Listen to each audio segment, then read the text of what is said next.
Bismillah.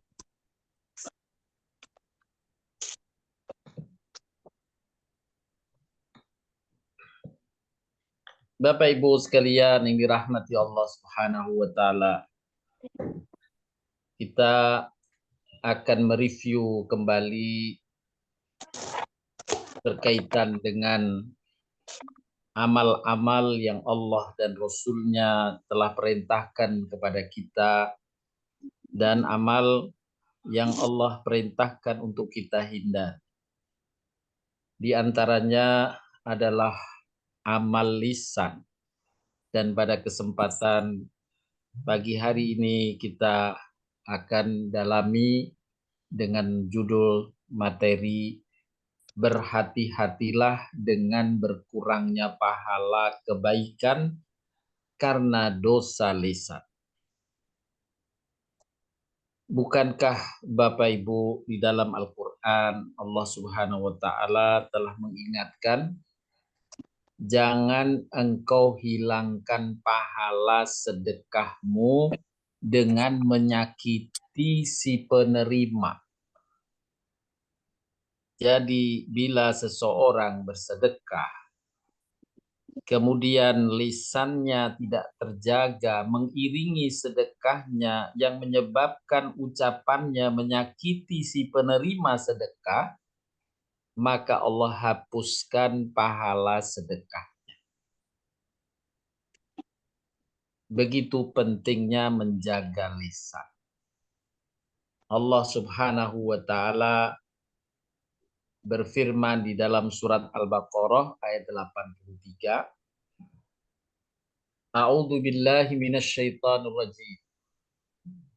Wa id akhadna mitsaqa bani Israila la ta'buduna illallah wa bil walidaini ihsana wa dil qurba wal yatama wal masakin wa qulu lin nasi husna wa aqimus shalah wa atuz zakah thumma tawallaitum illa qalilan minkum wa antum mu'ridun.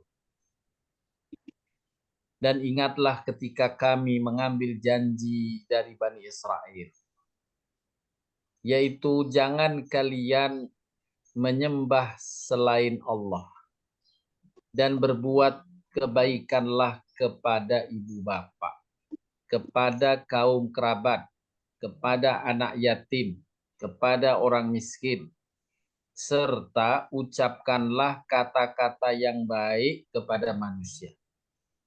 Dirikanlah sholat dan tunaikan zakat. Ayat ini menjelaskan tentang amal-amal kebaikan, dan diantaranya yang pada kesempatan pagi hari ini kita akan dalami adalah perintah ucapkanlah kata-kata yang baik kepada manusia. Bapak Ibu sekalian yang dirahmati Allah Subhanahu wa Ta'ala, sesungguhnya amal yang diperintahkan oleh Allah atau hal-hal yang dilarang oleh Allah dan Rasul-Nya berkaitan dengan 4 hal. Ada amal hati. Ya, amal hati. Ikhlas itu amal hati. Ridho amal hati. Sabar itu amal hati. Kemudian ria juga amal hati yang dilarang. Ada amal badan seperti halnya sholat, puasa. Ini bagian dari amal badan. Menolong orang mungkin dengan aktivitas badan. Juga ada amal lisan. Berzikir, membaca Al-Quran, mengucapkan syahadat. Ini bagian dari amal lisan. Kata-kata yang baik seperti tadi yang Allah firmankan. Juga ada amal harta. Bersedekah, zakat, dan sebagainya. Nah, dengan macam amal ini kita akan dalami amal lisan. Dalam ayat yang tadi dibacakan Al-Baqarah 83 ada perintah Allah, wa qulu linnasi husna. Ucapkanlah kata-kata yang baik kepada manusia. Imam Al-Qayyim memberi garis bawah berkaitan dengan penjelasan di antaranya ayat ini. Bagaimana Allah Subhanahu wa Ta'ala lebih mendahulukan penjelasan hablum minan nas dibanding dengan hablum minallah seperti halnya sholat. Untuk yang pertama, hak Allah, hablum minallahnya, mentauhidkan Allah, tidak menyekutukan Allah, Allah sebutkan di depan. Jangan kalian menyembah selain Allah. Ini ketauhidan yang menjadi pokok dalam ad-dinul Islam. Kemudian Allah menjelaskan amal berkaitan dengan hablum minan nas, berbuat baiklah kepada ibu bapak, kepada kaum kerabat, kepada anak yatim, pada orang miskin, dan dalam hablum minan nas ini diberi penekanan khusus dengan amal lisan, ucapkanlah kata-kata yang baik kepada manusia. Subhanallah. Baru kemudian Allah sebut perintah, dirikanlah sholat, tunaikan zakat. Bapak Ibu sekalian yang dirahmati Allah Subhanahu wa Ta'ala, dalam hadis Nabi Sallallahu Alaihi Wasallam yang diriwayatkan oleh Imam Muslim, Nabi pernah bertanya di hadapan para sahabat, tahukah kalian orang yang bangkrut? Siapa orang yang bangkrut? Para sahabat mencoba menjawab saat itu. Orang yang bangkrut adalah orang yang tidak memiliki uang dirham maupun harta benda. Nabi kemudian menimpali dengan jawaban, sesungguhnya orang yang bangkrut di kalangan umatku adalah orang yang datang pada hari kiamat dengan membawa pahala sholat, pahala puasa, pahala zakat. Akan tetapi ia juga datang membawa dosa berupa perbuatan celah, menuduh, makan harta, menumpahkan darah, memukul orang lain, yakni berkaitan dengan hak-hak sesama. Dan yang disebutkan secara khusus dalam hadis ini, yang menjadi pendahulu yang disebut Nabi dari amal yang bisa mengurangkan dan menyebabkan orang bangkrut adalah celaan kepada sesama, yakni bagian dari amal lisan berupa mencela dan menuduh. Ini adalah amal lisan yang bisa menjadikan seorang hamba mukmin ia bangkrut walaupun dia banyak sholatnya, banyak puasanya. Ini yang diingatkan Nabi SAW untuk menegaskan bahwa di antara amal-amal itu hati-hati, terutama amal lisan.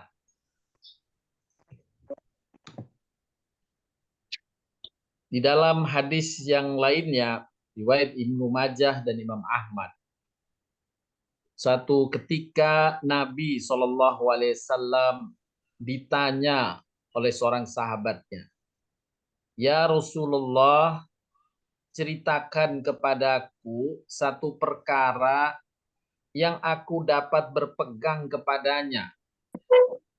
Kemudian Nabi menjawab, "Ucapkanlah, Tuhanku adalah Allah. Qul Rabbi Allah. Tsumastaqim."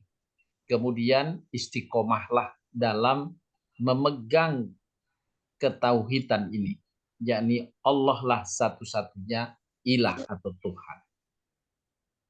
Kemudian sahabat itu bertanya lebih lanjut, "Ya Rasulullah, sesuatu apakah yang paling kau khawatirkan di antara yang engkau khawatirkan.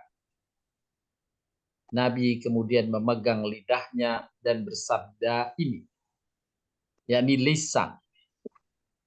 Itu yang Nabi khawatirkan. Dari hadis ini, para ulama menjelaskan bahwa dasar istiqomah memang adalah wilayah hati, khususnya ketauhidan, pengakuan Allah sebagai ilah, hanya menyembah dan membesarkan Allah. Kemudian sesuatu yang paling besar yang harus dijaga sesudah istiqomah hati ini adalah lisan. Sebab lisan adalah penterjemah dan pengungkap hati. Oleh sebab itu Nabi SAW ketika memerintahkan istiqomah, ia mewasiatkan pula dalam hadis yang sama tadi, jagalah lisan.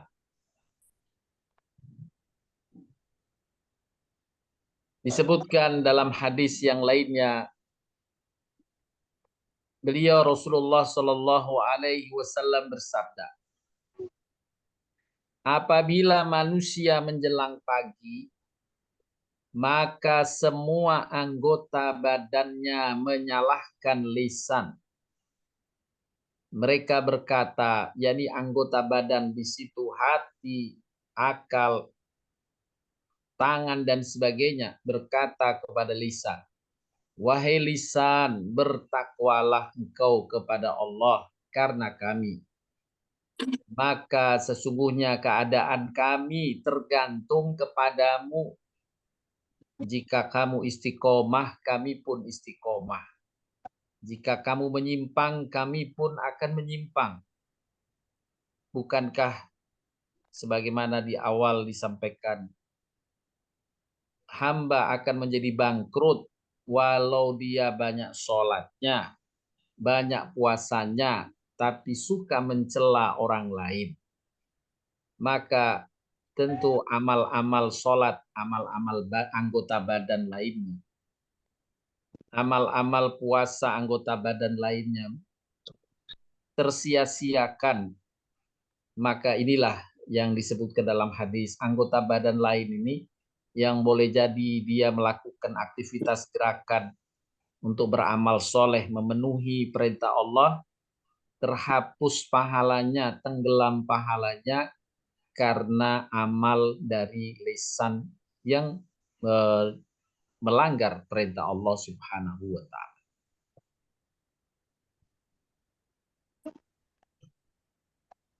Nabi pernah pula bersabda kepada salah seorang sahabatnya, dari Mu'ad bin Jabal disebutkan, aku bertanya, ya Rasulullah, ya Nabi Allah, apakah kita akan dihukum hanya lantaran apa yang kita ucapkan? Lalu Nabi SAW bersabda, ibumu telah kehilanganmu, wahai Mu'ad. Ini adalah satu ungkapan kerugian, ya. Satu ungkapan kerugian. Tidaklah manusia itu ditelungkupkan ke dalam neraka atas wajah-wajah atau hidung-hidung mereka, melainkan hanyalah karena hasil dari lisan-lisan mereka. Artinya kebanyakan hamba Allah yang terazab di neraka kelak, itu kebanyakan justru karena dosa-dosa lisan.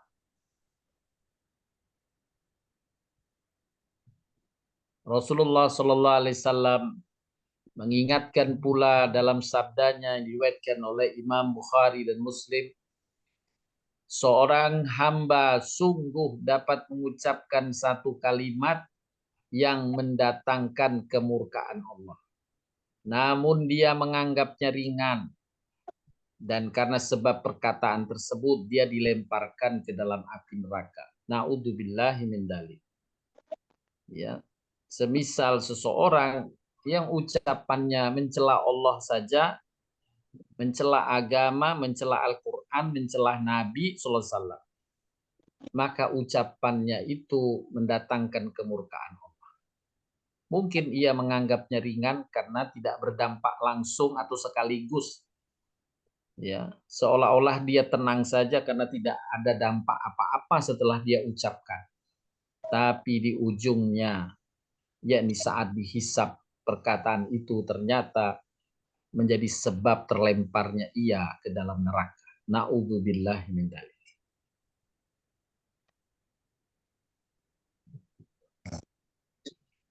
Oleh karenanya dalam pesan Nabi berikutnya ini dalam hadis Bukhari Muslim, Rasulullah SAW berpesan, barang siapa yang beriman kepada Allah dan hari akhir, maka hendaklah ia berkata yang baik atau diam. Berkata yang baik atau diam. Adalah pesan Nabi dalam hadis ini mengingatkan agar kita selalu menjaga lisan. Mengatur kata-kata ya, ketika kita berbincang dengan sesama atau mengucapkan kata-kata yang lainnya. Dalam hadis yang lain disebutkan bahwa Rasulullah SAW pernah ditanya, ya Rasulullah, apakah keselamatan itu? Nabi menjawab, jagalah lisan atasmu. Lapangkanlah rumahmu, yakni buat gembira keluargamu, dan menangislah atas dosa-dosamu. Ini 3 amalan yang disebutkan oleh Nabi SAW yang menjadi kunci keselamatan, kunci kesuksesan. Menjaga lisan, menggembirakan keluarga, dan menangis atas dosa-dosa. Yakni memohon ampun atas hilaf dan salah. Dan yang disebut pertama oleh Nabi SAW, amsik alaika lisan. Jagalah lisan atasmu.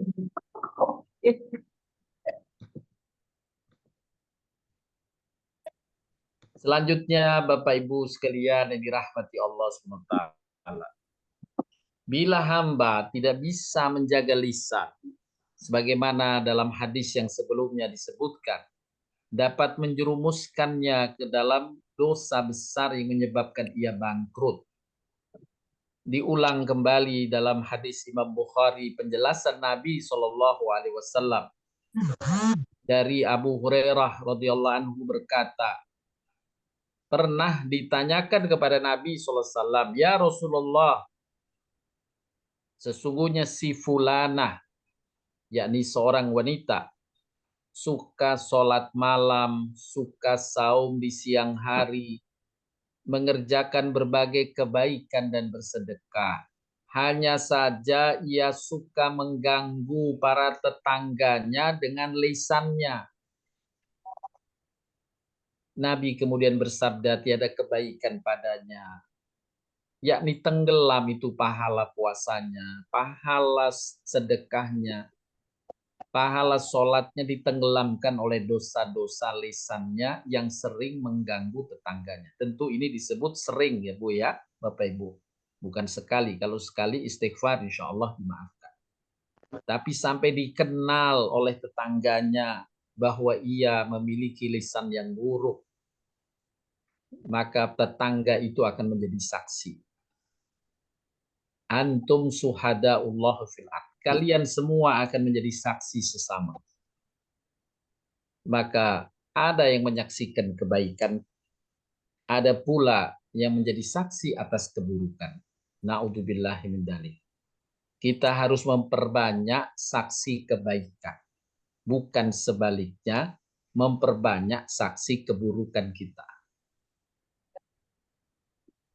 Kemudian dalam lanjutan hadis ini Nabi ditanyakan kembali, sesungguhnya si fulanah yang lain mengerjakan hanya sholat wajib dan hanya bersedekah sekedar dengan sepotong keju, sedikit sekali amal sedekahnya, namun tidak pernah mengganggu seorang pun dengan lisannya. Nabi kemudian bersabda, dia termasuk penghuni surga. Walau amalnya sedikit, sholat fardu ini dia jaga, tidak terkurangkan pahala sholat fardunya, dan pahala sedekahnya karena tidak terkuras habis karena dosa-dosa lisan.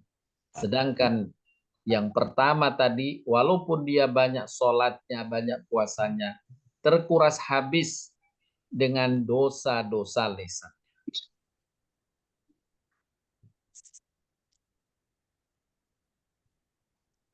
Bapak Ibu sekalian yang dirahmati Allah Subhanahu wa taala. Dari hadis-hadis di atas dapat kita pahami bahwa kendatipun seseorang telah dikenal banyak ibadahnya, seperti mengerjakan sholat, bahkan sholat malam, saum sunnah, bersedekah, namun jika ia tidak dapat mengendalikan lisannya berupa dusta, cacian, celaan, kutukan, sumpah serapah, dan sebagainya, maka tempat itu sebagaimana dikabarkan Nabi, namun terpelesetlah ia di neraka.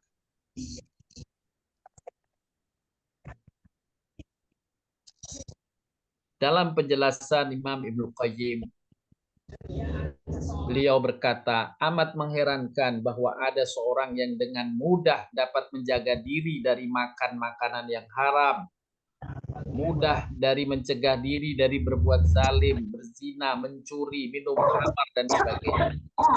Namun ia sulit menjaga lisannya. Sehingga engkau dapat melihat seorang yang dijadikan acuan dalam agama, kezuhudan, dan ibadah, berucap dengan perkataan yang mengandung kemurkaan Allah tanpa ambil peduli. Padahal satu kalimat saja akan dapat menjatuhkannya dengan jarak lebih jauh daripada jarak antara timur dan barat. Berapa banyak kamu lihat orang yang mampu menjaga dari perbuatan keji dan kezaliman, sementara lisannya mencela kehormatan orang-orang yang masih hidup, juga mencela kehormatan orang-orang yang telah tiada, tanpa peduli sedikit pun tentang apa yang ia ucapkan. Dan amal-amal lisan semacam ini akan menenggelamkan amal-amal kebaikan lain. Itulah yang disimpulkan oleh Imam Al-Qayyim dalam kitabnya Ad-Dawa terkait dengan kehati-hatian tergelincir dalam dosa-dosa perbuatan lisan. Dalam hadis yang lain Nabi SAW menekankan, Muslim itu adalah orang yang kaum muslimin lain selamat dari lisan dan tangannya. Al-muslimu man salimal muslimuna min lisanihi wa yadihi. Orang muslim sampai Nabi dalam hadis ini mendefinisikan siapa orang muslim itu. Orang muslim itu adalah orang yang selamat dari lisannya orang lain. Nah, apabila kita bisa menjaga lisan, menyelamatkan dari lisan dengan lisan kita kebaikan pada lingkungan, maka itulah di antara kriteria yang disabdakan oleh Nabi SAW sebagai muslim. Hendaknya sebagai muslim kita pandai menjaga lisan.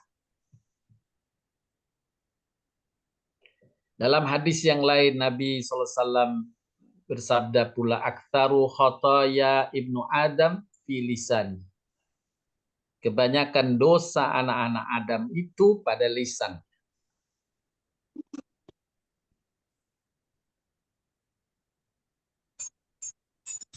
Dalam hadis yang berikutnya, ketika Nabi ditanyakan, ya Rasulullah, Islam mana yang paling utama? Nabi menjawab, orang yang kaum muslimin selamat dari lisan dan tangannya, tidak mengganggu sesamanya dengan lisan terutama. Jadi tidak menzalimi dengan lisannya.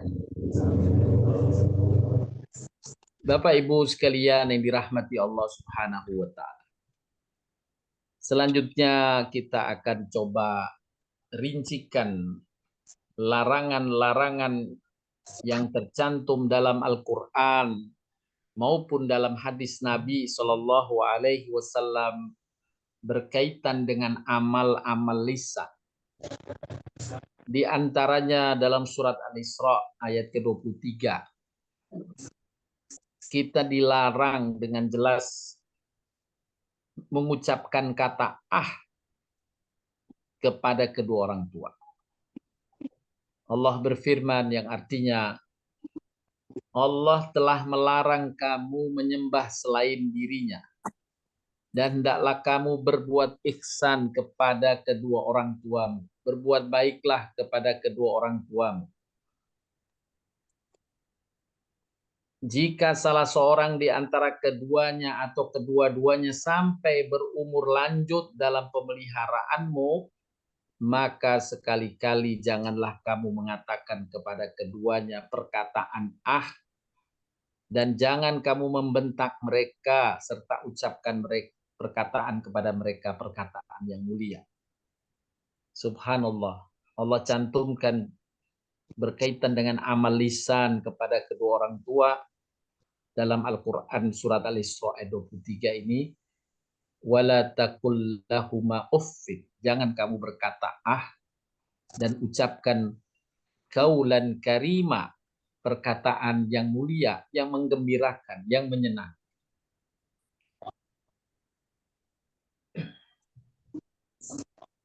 Kemudian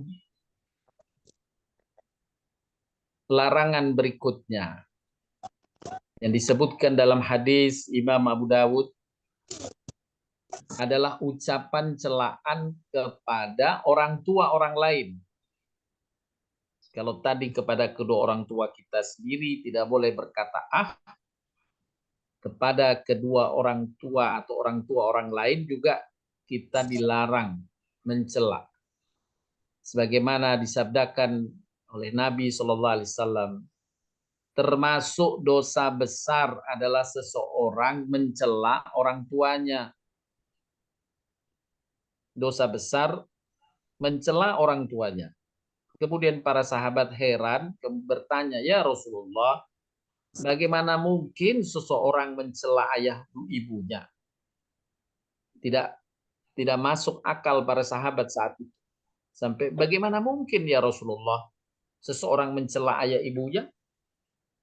Kemudian Nabi menjawab, jika seseorang mencela orang tua orang lain, maka ia sungguh telah mencela ayah ibunya sendiri.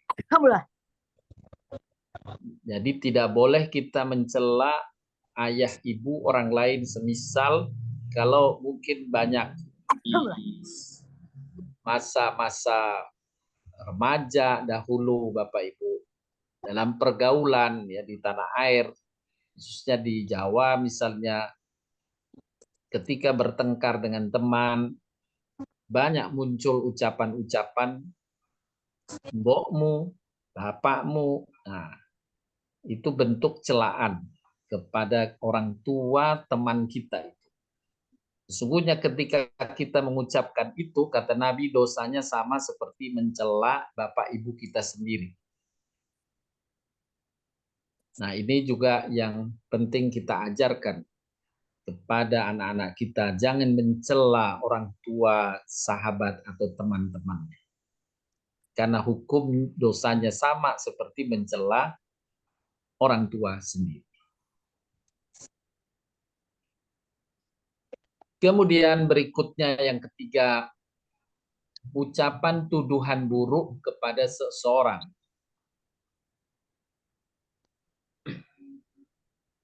Di antaranya yang tercantum dalam Al-Quran berkaitan dengan menuduh wanita yang baik-baik. Ya.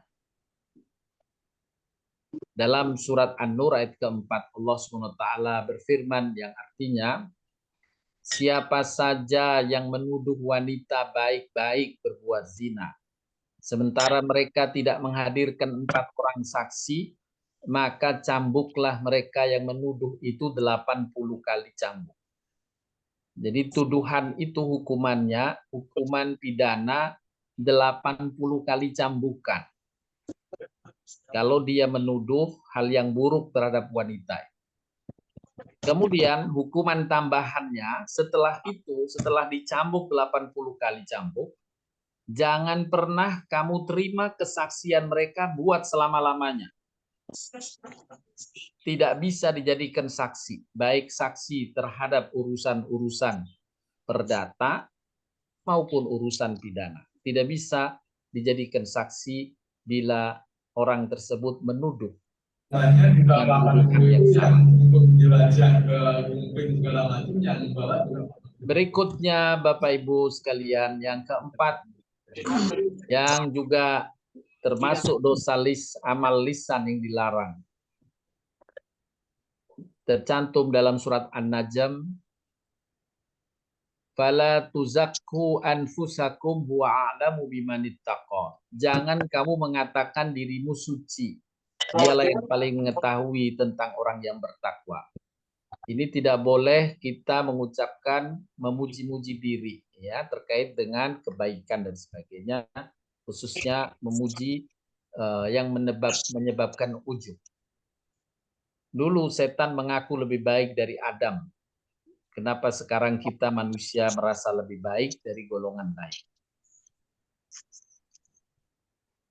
Kemudian poin yang kelima, larangan terkait dengan lisan adalah ucapan bahwa kematiannya dipertaruhkan untuk selain Islam. Ya. Misalnya demi cintaku kepadamu, nah, ini tidak boleh. Ya, aku pertaruhkan nyawaku untuk kamu, untuk negeriku, untuk apa saja yang selain Allah tidak boleh. Disebutkan dalam surat Al-Imran, ya ayyuhalladzina amanu taqullaha haqqa tuqatih wa la tamutunna illa wa antum muslimun. Hai orang-orang beriman, taat dan takutlah kepada Allah dengan sebenar-benar takwa. Jangan sampai kamu mati kecuali dalam keadaan beragama Islam.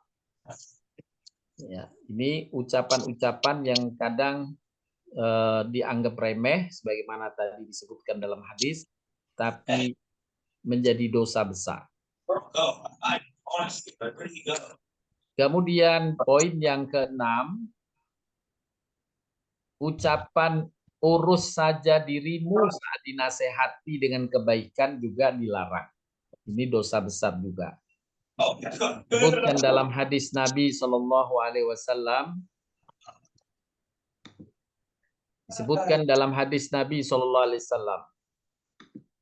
Sesungguhnya ucapan yang dibenci Allah Ta'ala adalah ketika seseorang memberi nasihat dengan nasihat kebaikan, bertakwalah kepada Allah, lalu orang yang dinasehati itu berkata, urus saja dirimu, jangan ngurusi saya. Nah, kurang lebih semacam itu tidak dibolehkan. Kalau itu nasihat perkebaikan, tidak boleh kita mengatakan urus saja dirimu deh, nggak usah repot-repot ngurusi saya.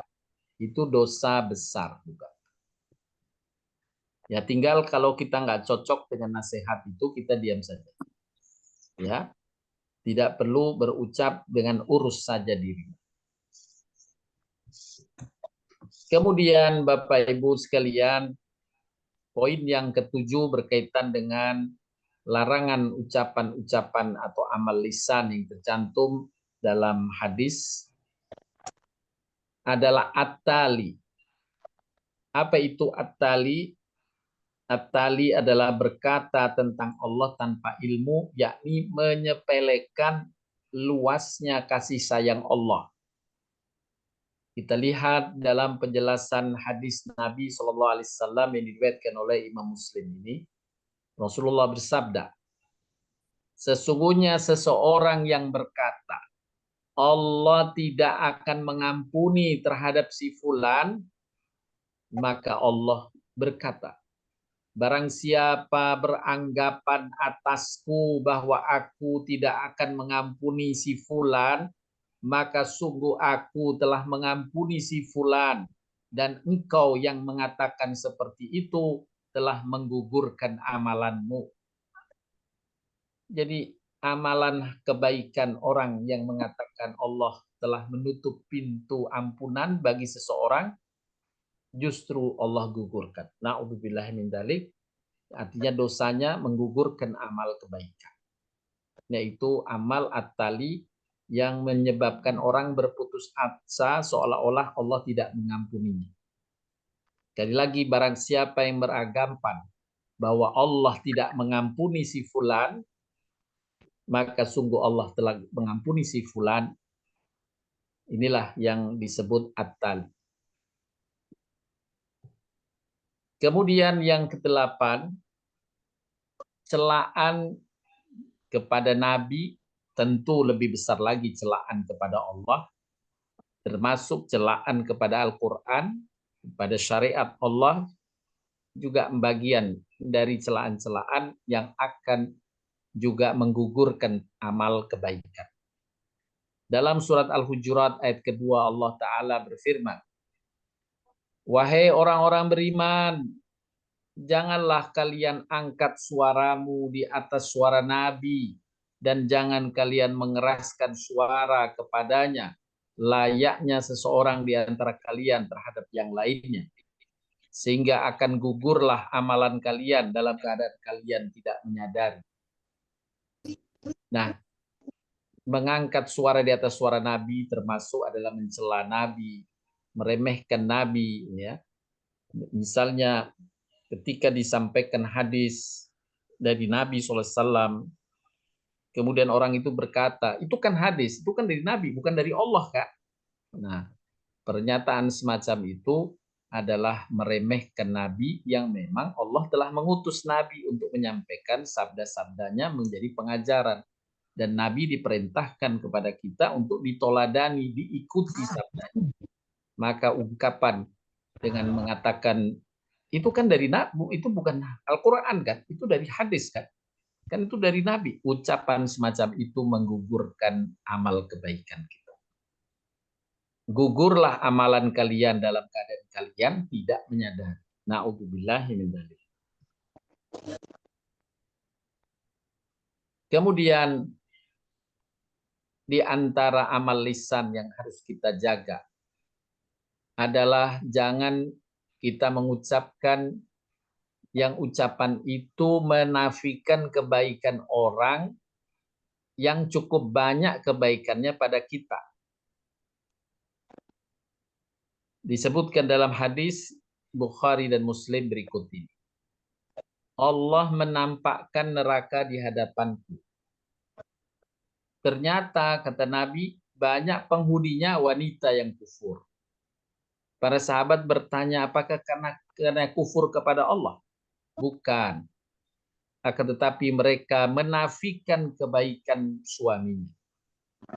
Seandainya engkau berbuat baik kepada salah seorang wanita selama setahun, kemudian dia melihat satu saja hal yang mengecewakan darimu, niscaya dia berkata, sekalipun aku tidak pernah melihat kamu berbuat baik padaku. Jadi ucapan ini yang dilarang. Ya, jangan kita menafikan kebaikan orang lain dengan berkata, sekalipun aku nggak pernah melihat kamu berbuat baik padaku. Padahal kebaikan itu sudah banyak dilakukan, tapi tidak diakui dan dinafikan. Maka ini termasuk dosa besar. Tidak mensyukuri nikmat Allah Subhanahu wa taala yang Allah lewatkan orang lain.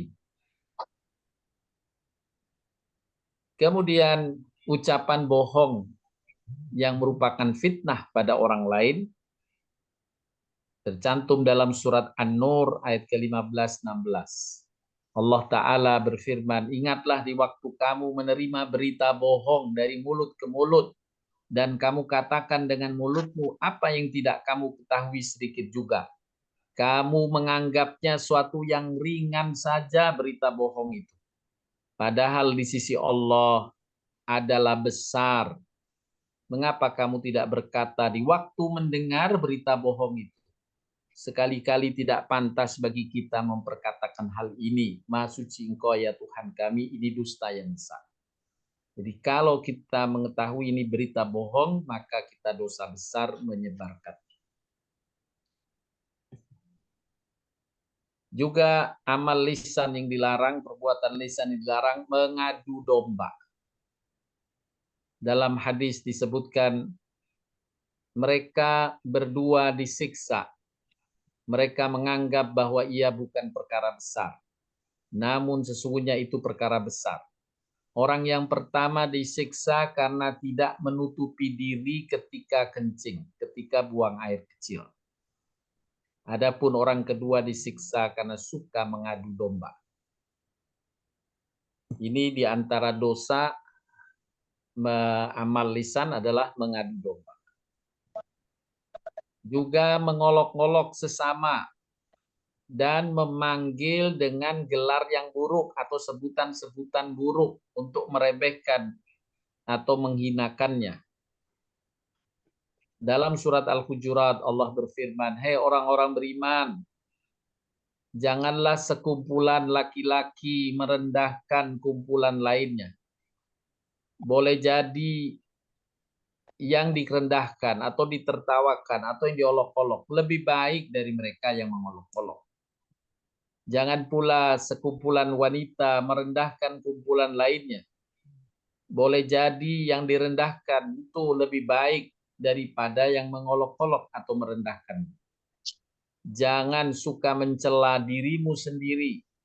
Mencela diri saja sudah tidak boleh, apalagi mencela orang lain.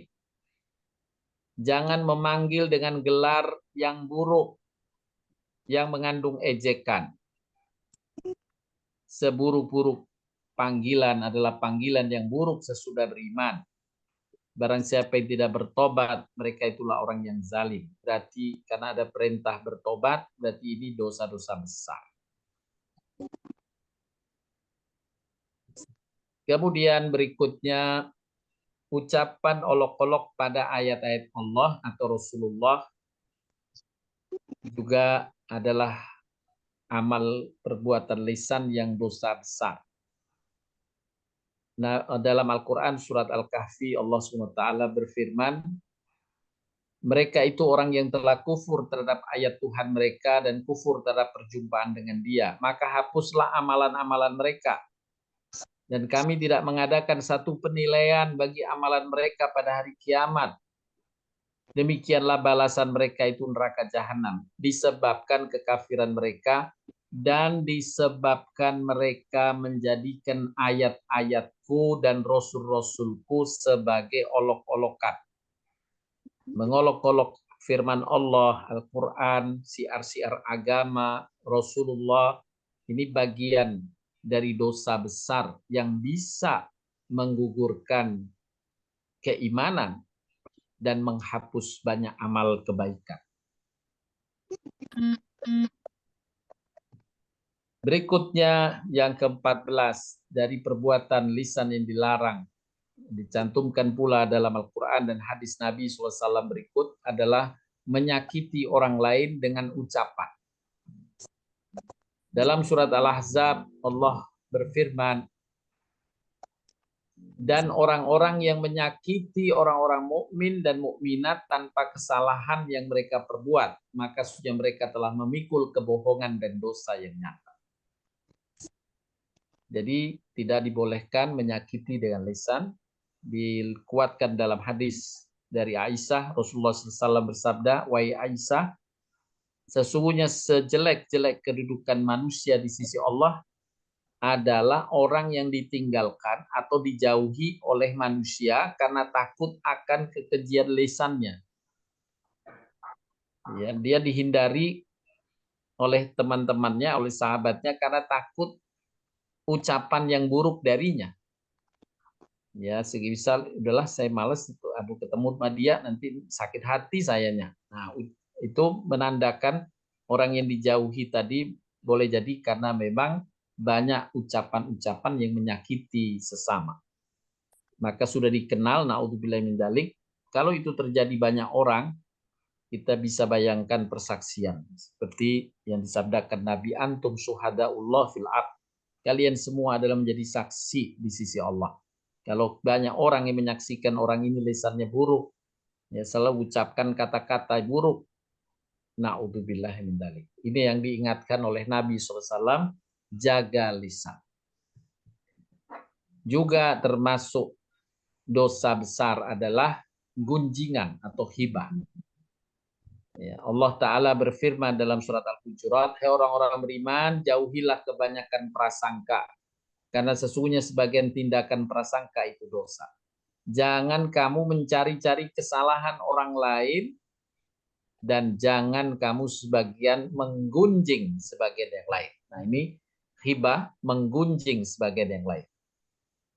Dosanya seperti diungkapkan dalam ayat ini, sukakah salah seorang di antara kamu memakan daging bangkai saudaranya yang sudah mati? Tentu tidak mungkin kita memakan daging bangkai saudara kita. Nah, itu sebagai padanan yang Allah sampaikan dalam firman-Nya surat Al-Hujurat 12. Jangan sampai kita hibah atau menggunjingkan saudara atau orang teman-teman kita.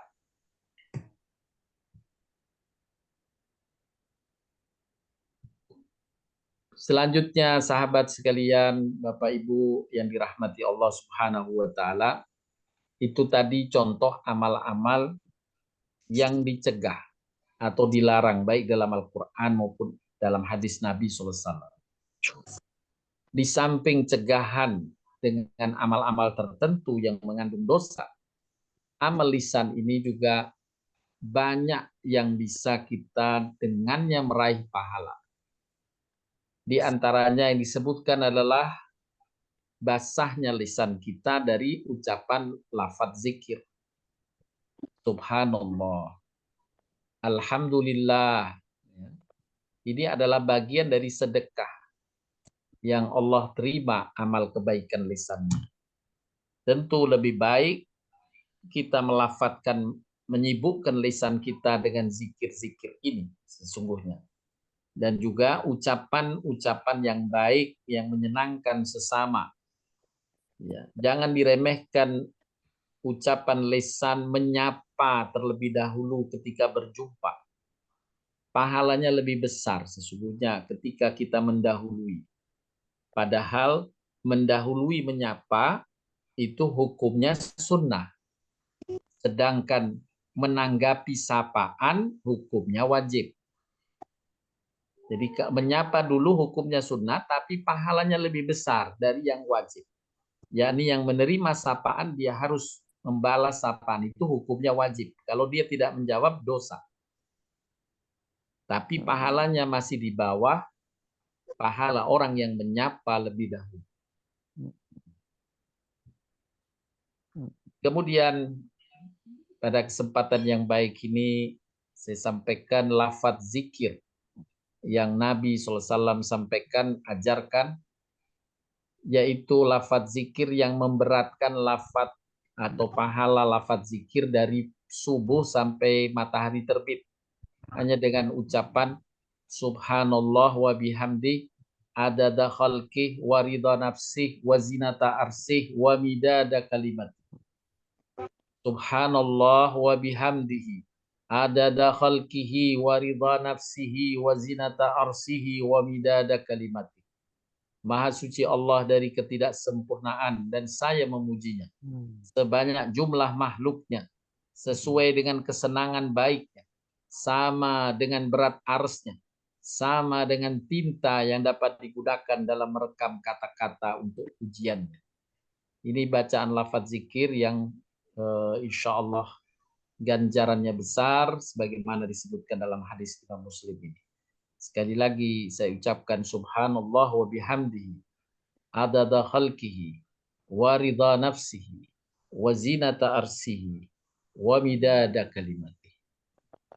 Bapak Ibu sekalian yang dirahmati Allah SWT, itulah yang dapat disampaikan untuk kita berhati-hati dengan amal lisan, karena dapat menenggelamkan pahala kebaikan-kebaikan kita yang lain.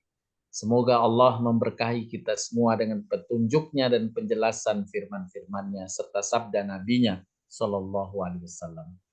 Demikian yang dapat disampaikan, mudah-mudahan bermanfaat. Selanjutnya dipersilahkan bila ada yang ingin didiskusikan. Saya kembalikan kepada Bu Lili Fadila. Baik Pak Ustadz, jazakallah khairan katsira. Silakan ibu-ibu, bapak-bapak yang ingin bertanya, boleh langsung.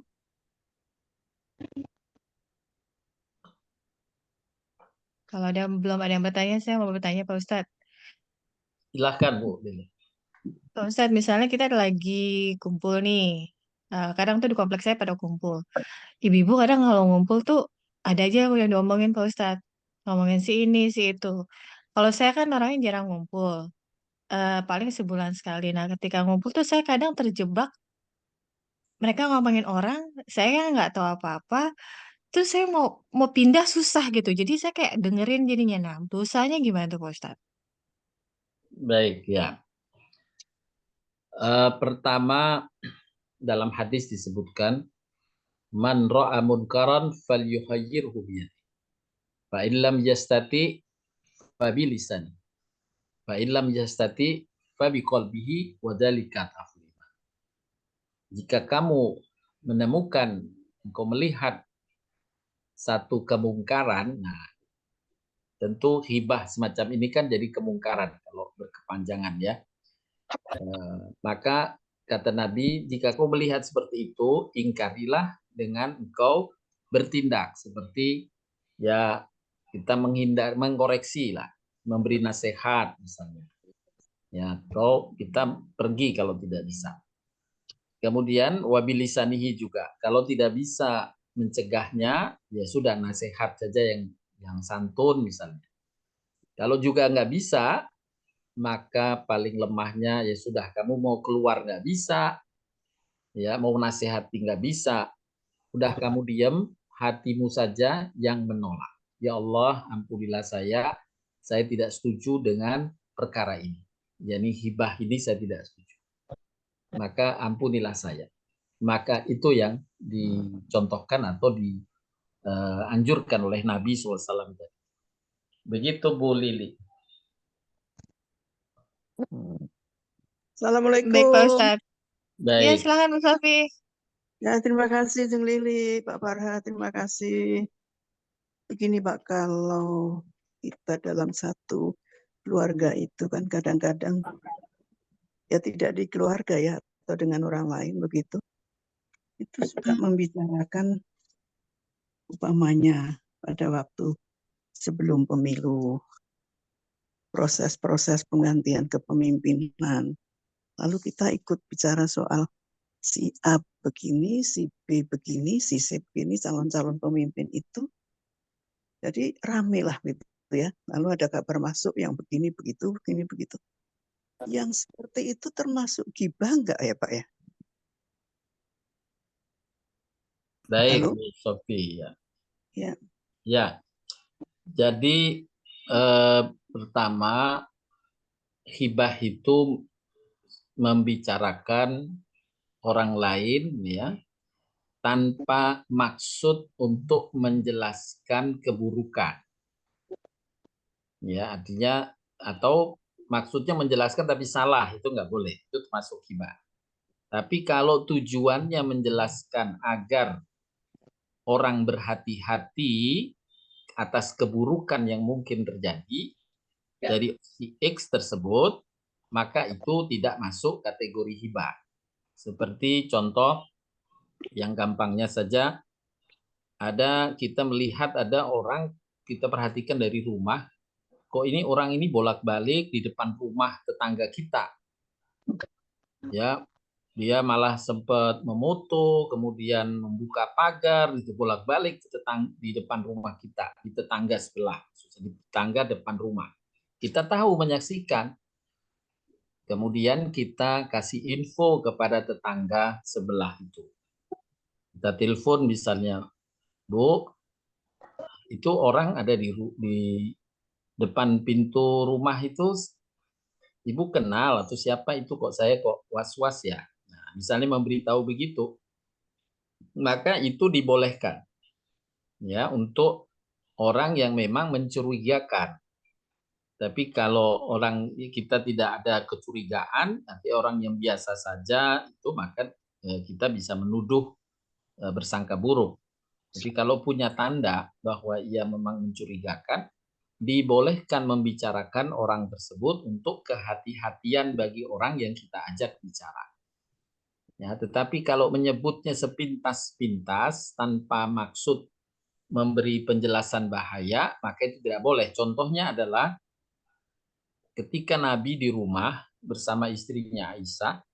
Waktu itu Nabi ada kesibukan, ada orang yang mengucapkan salam di luar, di pintu rumah. Assalamualaikum. Nabi kemudian meminta Aisyah menengok dari balik tabir. Siapa yang datang? Aisyah menengok dari balik tabir, kemudian melapor kepada Nabi dengan ungkapan, ya Rasulullah, sahabatmu yang pendek itu yang datang. Maka Nabi memerah mukanya, menegur Aisyah. Wahai Aisyah, kamu sudah hibah. Karena dengan menyebut sahabatmu yang pendek. Nah, kemudian Aisyah nanya, ya Rasulullah, memang benar, itu sahabatmu yang pendek itu yang datang. Nabi kemudian menjelaskan lagi, wahai Aisyah, jika dia benar pendek, kamu hibah. Jika dia tinggi, kamu sebut pendek, kamu buhtan. Kamu membuat kebohongan. Dan itu lebih besar dosanya, membuat kebohongan. Menyebut sifat seseorang yang tidak seperti itu dengan sifat kebohongan, itu lebih besar dosanya daripada hibah atau daripada menggunjing. Kalau menggunjing hanya menyebut kebenaran tapi merendahkan. Ya, merendahkan yang dia tidak dalam konteks membahayakan. Nah, semacam itu. Kalau membahayakan tadi dibolehkan. Ya. Nah, dalam konteks yang Ibu Sofi tanyakan harus dipilah mana yang kaitan membahayakan, mana yang kaitan tidak bagian dari membahayakan. Begitu Bu Sofi. Ya, membahayakan maksudnya Pak. Jadi maksud saya tuh kita tuh Ya ngomong. misalnya kalau semisal gitu ya terkait tadi, oh ini membahayakan bagi agama ya, boleh diperingati, disebutkan membahayakan misalnya. Gitu maksudnya Bu. Oh, kalau umpamanya terus kita itu kan membanding-bandingkan dengan yang dulu-dulu si A, si B, si C itu ya negarawan yang begini begitu, yang begini yang bagus sekali, yang positif umpamanya begitu, terus membanding-bandingkan dengan yang akan terjadi begini begitu, itu tuh yang kok miris saya ya Pak Farad ya. Jadi itu apakah Ya memang hati-hati ya, berhati-hati, tapi harus menjelaskan semacam itu dibolehkan. Tidak seperti di dalam Al-Quran pun. Nah, Al-Quran menyebut seperti Fir'aun disebut kan, Korun disebut, karena untuk mengantisipasi jangan sampai kaumnya Nabi Musa terpengaruh dengan keburukan Fir'aun dan Korun misalnya. Jadi disebut bahkan dalam Al-Quran. Nabi Musa pun menyebut hati-hati dengan ini, hati itu satu yang kewaspadaan, itu tuh boleh. Begitu Bu Sofi. jadi saya pikir ada salahnya, ada benernya ya mungkin ya Pak ya waktu membicarakan itu gitu loh. Iya, Jadi untuk makanya kita hati-hati lah, proporsional aja. iya, itu jadi karena kan apalagi kalau umpamanya saya sih ya dengan ibu-ibu yang lain yang sudah umur itu kita mengalami beberapa zaman ya Pak umpamanya begitu. Jadi Ya, yang dulu zaman itu begini, yang zaman ini begini, yang ini begini, yang sekarang begini gitu loh Pak. Jadi seperti membanding-bandingkan yang ya seolah-olah kadang-kadang kita suka apa ya kurang apa ya kurang setuju gitulah apa bagaimana gitu loh Pak Farad iya, karena kan iya. Iya, enggak apa-apa Bu, dari kalau memang untuk evaluasi enggak masalah. Tidak ya masalah. ya Untuk memang kehati-hatian untuk jangan sampai kita itu apa ya terperosok kepada hal-hal yang mungkin membahayakan begitu ya untuk dengan kata-kata demikian iya, barangkali kita iya. memang insya Allah hati-hati begitu Pak. Ya Iya, memang iya. betul. Oh jadi ya Pak ya. Lalu Pak yang kedua Bu Lili yang kedua adalah begini. Saya itu beberapa kali membeli buku selalu ada ininya lupa jadi apa ya ayat 1.000 dinar itu saya kok rasanya kok anu banget ya. Habis di dalam hadis tidak ada ayat 1.000 dinar begitu ya, tapi selalu disebutkan begitu tuh apakah dulu ini dibuat oleh para alim ulama kah? Apa orang-orang yang memang yang sangat apa ya sangat patuh kepada agama sehingga dia itu menyebutnya dengan bagus sekali ayat 1.000 dinar walaupun apa tidak padahal lebih, maksudnya bukan 1.000 dinar saja, lebih Iya, begitu loh Pak. Itu cara anunya bagaimana sih Pak kalau saya ditanya gitu loh Pak? ya, Monggo. yang pertama penyebutan 1.000 dinar itu tidak ada sumbernya dari Al-Quran maupun hadis ya, tidak Ya, ada. Jadi itu mungkin ungkapan ungkapan manusia saja untuk sebagai ungkapan bahwa ayat ini bernilai lah gitu. Kalau kamu lafadzkan sebagai zikir, tapi bukan 1.000 dinar yang ya masa ayat 1.000 dinar memang nggak ada ayat 1.500 dinar kan gitu jadinya nanti. Jadi menghargainya kurang tepat. Jadi semua ayat sebenarnya adalah bagian dari firman Allah yang harus kita hormati dan kita agungkan, pasti ada manfaatnya. Nah, kita boleh mengambil manfaat secara khusus kalau ada dalil khusus dari Nabi SAW. Seperti ayat kursi, itu ada dalil khususnya. Ya, surat Kahfi ada dalil khususnya, surat Yasin ada dalil khususnya, ya. Kemudian surat At-Taubah bagian akhir ada dalil khususnya, surat As-Sajdah, surat Al-Muluk. Nah, walaupun secara umum semua punya keutamaan. Nah, dalil-dalil khusus ini boleh kita amalkan. Tapi kalau tidak ada dalil khusus, ya sudah kita amalkan, nggak perlu kita melebih-lebihkan seolah-olah kita artinya orang yang menyampaikan menjadi melebihi dari Nabi SAW atau setara dengan Nabi yang memberi kekhususan dari ayat-ayat itu. Begitu Bu Sofi. Jadi jadi ayat boleh. itu semua ayat baik termasuk ya Ya, maksud jadi saya surat At-Tolak ayat 2 dan 3 ini. ya. Jadi saya boleh menyampaikan bahwa itu bukan hadis, tapi apa ya Ya Pak? Apa sebutan semacam orang pujian, aja. seorang tuh seorang siapa gitu loh Pak? Ya enggak, Orang-orang. ya, iya enggak, ya sudah di tanah air udah kemana-mana itu. Jadi kita nggak tahu siapa yang sumbernya. Hmm, iya Pak, iya Pak. Jadi Ya, jadi jadi kalau memang kita sebut, nggak usah sebut ayat 1.000 dinar, cukup disebut surat At-Tolak ayat 2 dan 3. oh begitu. Ya, karena Iya, iya. ayat Allah sendiri sudah menamai ayat itu, ayat surat At-Tolak ayat 2 dan 3. Oh begitu ya Pak. Surat Iya, atau 2 dan 3 begitu. iya, Jadi ayat 2 dan 3 itu. iya, jadi maksud orang-orang itu sebetulnya mengacu pada ayat At-Tolak 2 dan 3 begitu Pak Iya, maksudnya. dimaksud ayat Oh, 1.000 dinar dalam iya, populer iya. di tengah masyarakat itu surat At-Tolak ayat 2 dan 3. Ya, jadi tidak diketahui sumbernya ya Pak ya. Jadi sudah menjadi Untuk satu. istilah 1.000 dinar enggak? Iya, iya. Ya, Jadi tidak jelas siapa begitu tidak ya Pak ya. iya, Pokoknya dari mulut ke mulut begitu ya Pak iya, kira-kira kan? iya, betul. Ya, baik. Terima kasih Pak Farah. Terima Ya kasih Bu memang ada Vivi. di buku kitab-kitab sufi ada. Iya Pak, saya baca banyak. Emang betul Ya di banyak. kitab-kitab zikir sufi ada penyebutan Iya. 1.000 dinar. Iya, suka mengganggu pikiran juga nih Pak. Kok Iya, banyak banget gitu loh. Iya Pak. Iya, iya. Terima kasih Pak Farhat, baik Mbak Bu Vivi. Sofi. Terima kasih. Silahkan yang lain ada pertanyaan. Mungkin saya mau bertanya Pak, Bu Silahkan Bu Laksmi. Silakan Bu Lasmi. Salmi.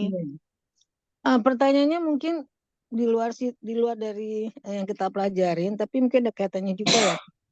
Jadi gini Pak, saya punya sahabat karib, tapi dia orangnya beda agama ya Pak ya. Ya, Kemudian dia menikahkan cucunya.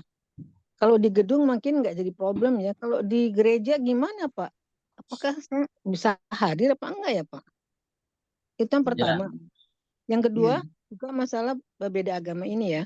Punya dua sahabat yang membutuhkan pertolongan. Mana yang harus saya tolong dulu, Pak? Karena agamanya beda. baik.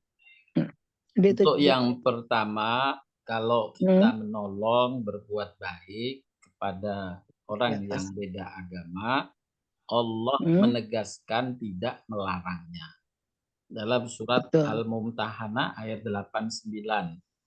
Ya, ayat 89 di Hmm. situ Allah menyatakan Allah tidak melarang kamu berbuat baik dan berlaku adil kepada mereka yang tidak seagama denganmu, ya, kecuali bagi mereka yang memerangi kamu karena agama. Oh, Ya, gitu. atau yang kedua mengusir kamu dari kampung halaman, maka baru kita nggak boleh berbuat baik kepadanya. Jadi kalau di tanah air kita sekarang ada orang-orang yang tidak seagama, dari Nasrani, Hindu dan sebagainya, yang dia tidak memerangi kita karena agama, ya Allah tidak melarang, tetap berbuat baiklah kepadanya. Ya, jadi boleh Tapi berbuat baik. kalau Tapi misalnya, berikutnya ya, perbuatan baik di sini harus perbuatan baik yang tidak kemudian merusak keyakinan dan keyakinan dan amal perbuatan kita.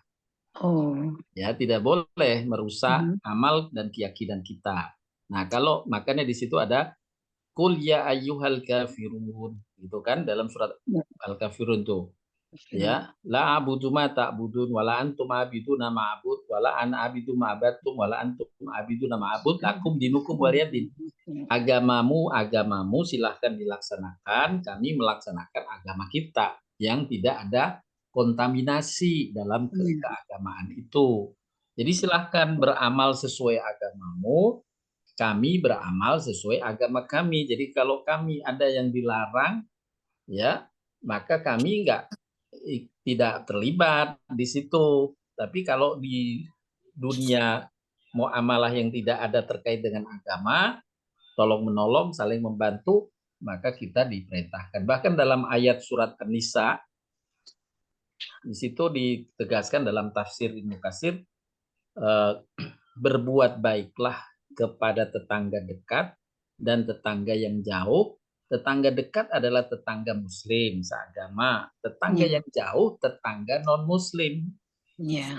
Jadi tetap disuruh berbuat baik, tapi tidak boleh mencampur adukkan dengan keagamaan. Nah, termasuk tadi kalau kita diundang dengan ya kita hormati undangan, kita datang ke rumahnya atau ke tempat pesta. Tapi kalau khusus di gereja, maka kita menunda, minta maaf saja dengan baik. Kita akan datang ke rumahnya, kasih hadiah ke rumahnya dan sebagainya. Insya Allah mereka pun memahami, dan itu alhamdulillah saya juga bisa mengamalkan itu dengan baik, gitu ya. Artinya undangan di situ saya tidak hadir, tapi saya kasih bingkisan, hadiah, gitu ya.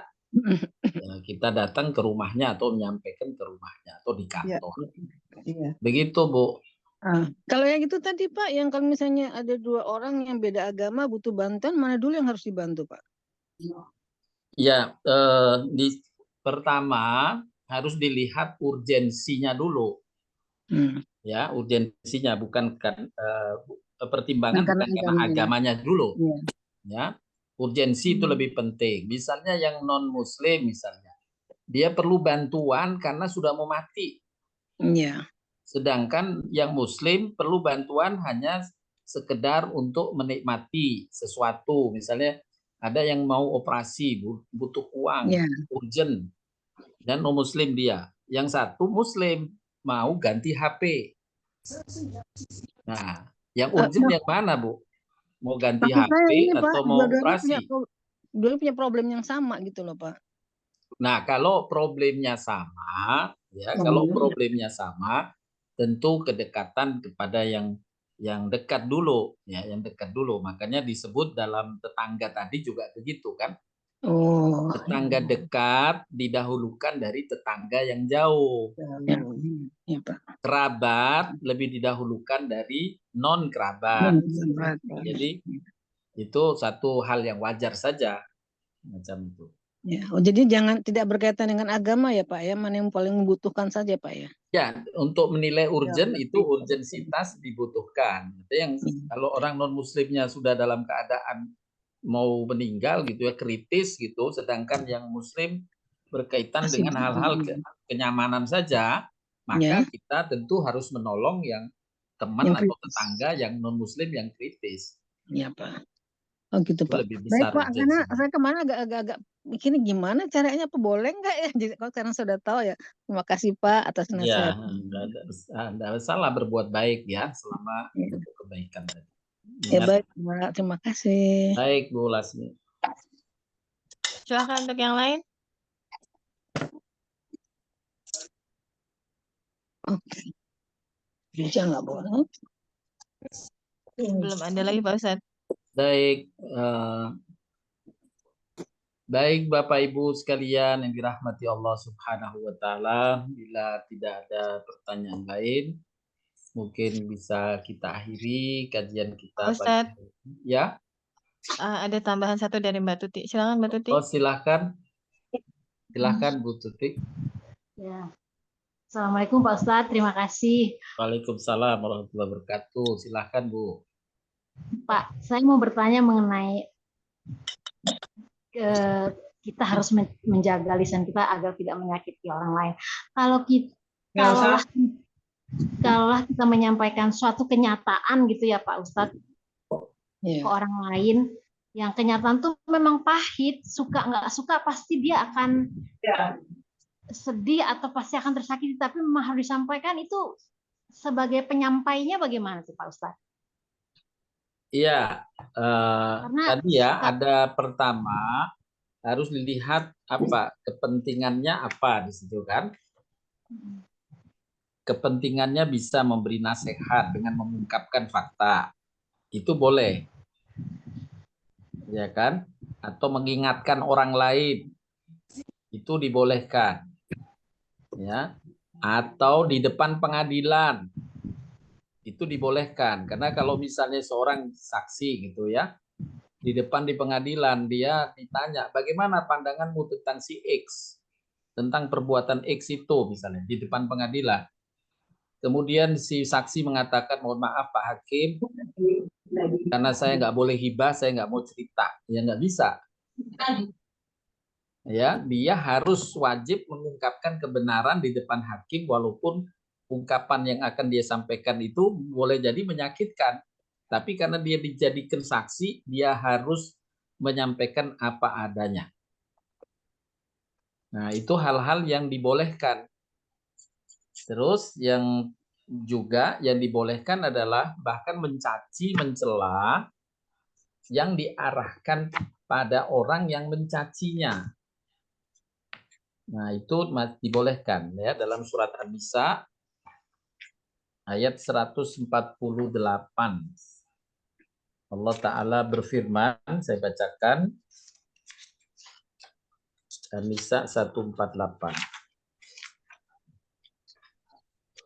La yuhibbullahu al-jahra bis-su'i minal qawli illa man zulim.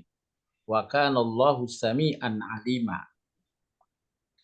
Sesungguhnya Allah tidak menyukai ucapan buruk yang diucapkan secara terus terang kecuali diucapkan oleh orang yang dizalimi. Allah Maha mendengar lagi Maha mengetahui. Nah, itu jadi ucapan celaan pun itu boleh kalau diucapkannya sebagai pembelaan diri atau sebagai upaya melawan kezaliman yang diarahkan kepadanya. Begitu Bu Tuti. Jadi artinya tidak semua kemudian terlarang ya, nanti ada pengecualian tadi.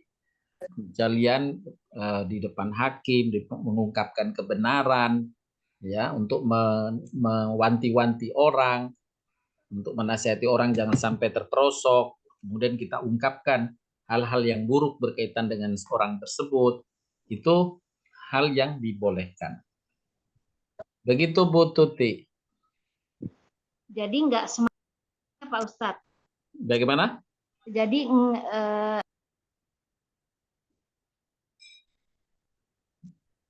terputus Bu Tuti. Mbak Tuti itu ke mute. Sekarang kemit nggak? Ya udah dengar. Jadi maksud saya takarannya tuh bukan hati orang yang kita ajak bicara ya Pak. Balik lagi ke niatan kita ya Pak. Kadang-kadang kan kita udah cari kalimat yang paling halus sekalipun, tapi ketika itu memang emang kondisinya demikian ya, gimana gitu kadang-kadang. Karena saya kerap kali diberi tugas untuk menjadi penyampai gitu loh Pak Ustadz. Iya, nggak apa-apa. Takutnya jadi saya jadi banyak dosa. Kan ada yang tadi, yang penting maksud dan tujuannya apa. Iya, baik Pak Untuk Ustadz. memberi nasihat. Nasihat pun dengan ud'u ila sabil rabbika bil hikmah wal mau'izatil hasanah, ya. Wajadilhum billati hi ahsan. Sampai kamu menyampaikan kebenaran saja diperintah oleh Allah, pertama bil hikmah, ya, bijaksana. Yang kedua dengan nasihat yang lembut, yang baik, gitu. Kalaupun kamu berdebat, debatlah dengan debat yang baik juga. Nah, itu sampai debat pun dengan debat yang baik. Ya. Artinya kata-kata yang kita gunakan dan bahasa yang kita sampaikan itu dengan kebijaksanaan dan kelembutan. Begitu Bu Tuti. Iya. Ya baik Pak Ustadz. Terima kasih pencerahannya Pak Ustadz. Sama-sama. Baik. Ada lagi Bu Lili? Belum ada lagi Pak Ustadz. Sudah jam 11.29, silakan di-close ke Pak Ustadz. Baik. Bapak Ibu sekalian yang dirahmati Allah SWT, alhamdulillah kita telah luangkan waktu 1,5 jam di hari ini untuk menimba ilmu ad-dinul Islam. Semoga menambah iman kita, menambah wawasan dan ilmu kita untuk bisa mengamalkan perintah-perintah Allah dan Rasul-Nya dan berupaya menghindari apa yang dilarang Allah dan Rasul-Nya. Khususnya tadi berkaitan dengan amal lisan. Berhati-hati dengan lisan karena Allah SWT tadi berfirman, wa qulu linnasi husna. Berkata-katalah yang baik pada manusia. Ya, Allah Subhanahu wa taala berfirman secara khusus berpesan kepada kita sebagai hamba yang mengimaninya untuk selalu berkata-kata baik pada sesama. Demikian yang bisa disampaikan, saya cukupkan dan mohon maaf bila ada kata yang kurang berkenan. Wabillahi taufik wal hidayah. Subhanakallahumma wa bihamdika asyhadu an la ilaha illa anta astaghfiruka wa atubu ilaik. Assalamualaikum warahmatullahi wabarakatuh.